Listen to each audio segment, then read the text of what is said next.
बरेली से हमारे संवाददाता लादेन मंसूरी की रिपोर्ट। बरेली उत्तर प्रदेश में शुक्रिया मोदी भाईजान कार्यक्रम में वरिष्ठ भाजपा नेता एवं पूर्व केंद्रीय कैबिनेट मंत्री श्री मुख्तार अब्बास नकवी के संबोधन के मुख्य अंश। बरेली उत्तर प्रदेश 16 जनवरी 2024। वरिष्ठ भाजपा नेता एवं पूर्व केंद्रीय कैबिनेट मंत्री श्री मुख्तार अब्बास नकवी ने आज यहां कहा कि सियासी तुष्टीकरण के छल को समावेशी सशक्तिकरण के बल से परास्त कर श्री नरेंद्र मोदी संवैधानिक पंथ निरपेक्षता और समावेशी प्रगति के सर्वमान्य हीरो बन गए हैं।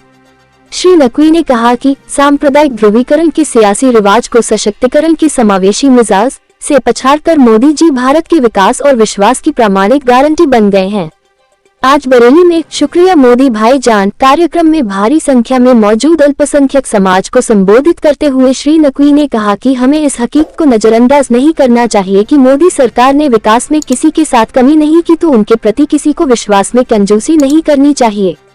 श्री नकवी ने कहा कि दंगों, दबगों, बलवों, बाहुबलियों और आतंकवाद की आफत के सबसे बड़े शिकार गरीब, कमजोर, अल्पसंख्यक समुदाय होता है। आज आतंक की आफत, दंगों की दहशत से महफूज, सुकून, सुरक्षा और समृद्धि के मजबूत माहौल में मुल्क आगे बढ़ रहा है। श्री नकवी ने कहा कि फिर भी कुछ विध्वंसक ताकतें जोड़ने के चोले में तोड़ने के खेले की मानसिकता के साथ हिंदुस्तान के समावेशी विकास और सर्वव्यापी विश्वास के माहौल को प्रदूषित करने की आपराधिक सनक और साजिश का ताना बाना बुन रही हैं। हमें ऐसे साजिशी सिंडिकेट से सावधान, सतर्क, होशियार, खबरदार रहना होगा।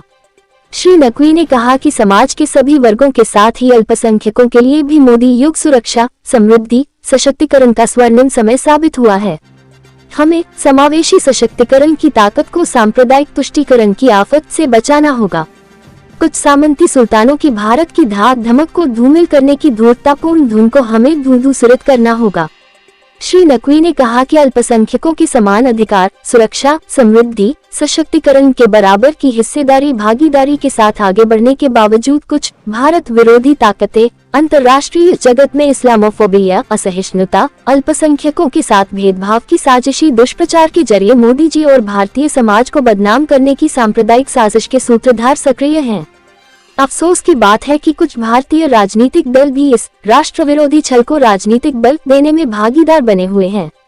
श्री नकवी ने कहा कि कुछ सामंती सियासी सूरमा गुनाहों के गटर में गठबंधन के शटर से लोगों को गुमराह करने का गुनाह भाग कर रहे हैं।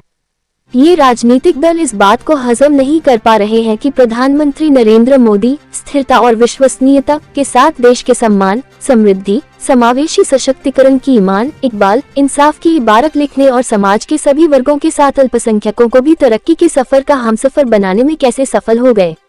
ये दल इसलिए भी बौखलाए हैं कि इनकी सांप्रदायिक वोटों की जागीरदारी का समावेशी विकास की हिस्सेदारी ने सुपड़ा साफ कर दिया है।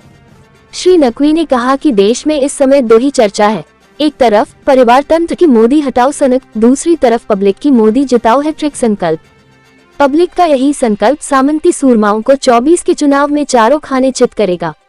श्री नकवी ने कहा कि कुछ दल जुगाड़ के जमघट से जनादेश के पनघट का रास्ता तलाश रहे हैं। उन्हें भी मालूम है कि मोदी के काम करिश्मे के पहाड़ के सामने कुंठित कुनबे के जुगाड़ को 24 के चुनाव में 440 वोट का झटका लगेगा। इस अवसर पर भाजपा अल्पसंख्यक मोर्चे के प्रदेश अध्यक्ष कुंवर बासित अली, उत्तर प्रदेश अल्पसंख्यक आयोग की सदस्य श्रीमती रुमाना सिद्दीकी, श्री अनीस अंसारी, उमेश कठेरिया, अधीर सक्सेना, अमर सिंह गंगवार एवं समस्त ग्राम प्रधान उपस्थित रहे। मुझे जो दिखाई पड़ रहा है, इस गुनाहों के गटर में गठबंधन के शटर से अपने को बचाने की कोशिश कर रहे हैं। मायावती अलग से चुनाव लड़ने की बात कर रही हैं। पे अगर गठबंधन का शटर लगा करके ये सोचेंगे तो इस गठबंधन की गठरी में जितना छेद है उससे ज़्यादा उनके नेताओं में मतभेद है। अब इनके आप अगर देखें तो कई लोग जो है वो अभी तक तो प्रधानमंत्री पद के उम्मीदवार बने हुए थे। अब जो है कहते हैं जी हमें संयोजक ही बना दो, पहाड़ से गिरे और जुगाड़ पे अटके। अब उनको लगता है कि जी हमें जो है वो प्रधानमंत्री पद का उम्मीदवार ना भी सही तो कम से कम प्रधान लिपिक तो बना दो। तो ये चल रहा है। नकवी जी, मायावती अलग से चुनाव लड़ने की बात कही है। देखिए, राहुल गांधी जी समय समय पर पॉलिटिकल पर्यटन पे निकलते हैं। उनका जो सैर करने का कभी कभी मूड होता है तो वो उसको जो है कभी जोड़ो यात्रा, कभी तोड़ो यात्रा, कभी घोड़ो यात्रा, कुछ करना शुरू कर देते हैं। तो हमें तो उनकी यही शुभकामनाएं हैं कि वो अपने इस यात्रा को करते रहें, उछल कूद करते रहें और कम से कम जो है सड़कों पे 20-25 साल घूमेंगे तो उनको गांव गरीब किसान झुग्गी झोपड़ी के इंसान खेत खलिहान की हकीकत का पता लगेगा। मायावती ने कहा है कि वो अकेले चुनाव लड़ेंगी। ज्ञान वापी को निकल देखिए, मायावती जी अकेले लड़ेंगी, दुकेले लड़ेंगी, ये तो उनकी पार्टी का निर्णय है, जो भी वो उचित समझे वो करें। लेकिन उससे ये बात तो सही है कि जो अभी ये जुआड़ का जमघट इकट्ठा हो रहा था, उस जमघट में भी जो है वो अलग अलग तरह के सवाल खड़े हो रहे हैं। सुप्रीम कोर्ट ने ज्ञान वापी को लेकर आज निर्देश दिया है कि उसके बदू खाने की सफाई करवाई जाएगी, क्या कहेंगे? देखिए, एक चीज़ मैं आपको बताऊं, राम मंदिर का मुद्दा आप देखिए, हम तो अपने आप को हम सब सौभाग्यशाली मानते हैं कि जो 500 साल से जो मुद्दा अटका हुआ था, लटका हुआ था, जिस तरह से सांप्रदायिक उन्माद और सांप्रदायिकता की भेंट चढ़ता जा रहा था, उसका समाधान इस युग में हुआ।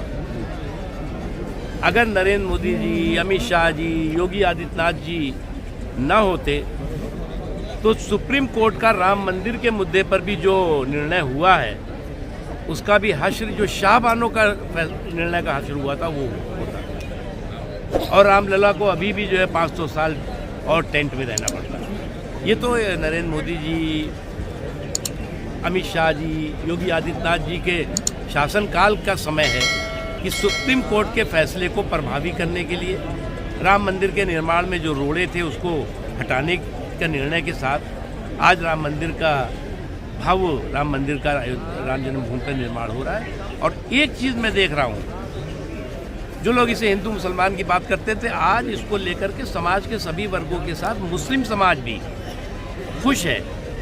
वो इस बात से संतुष्ट है कि जिस मुद्दे को, जो विदेशी आक्रमणकारियों की क्रिमिनल, कम्युनल, क्रूर करतूत और कलंक था, उसका सफाया हो रहा है और जिस मुद्दे को लेकर के हमें जो है वो देश में बिखराव और टकराव पैदा कराया जाता था, वो खत्म। मंदिर तो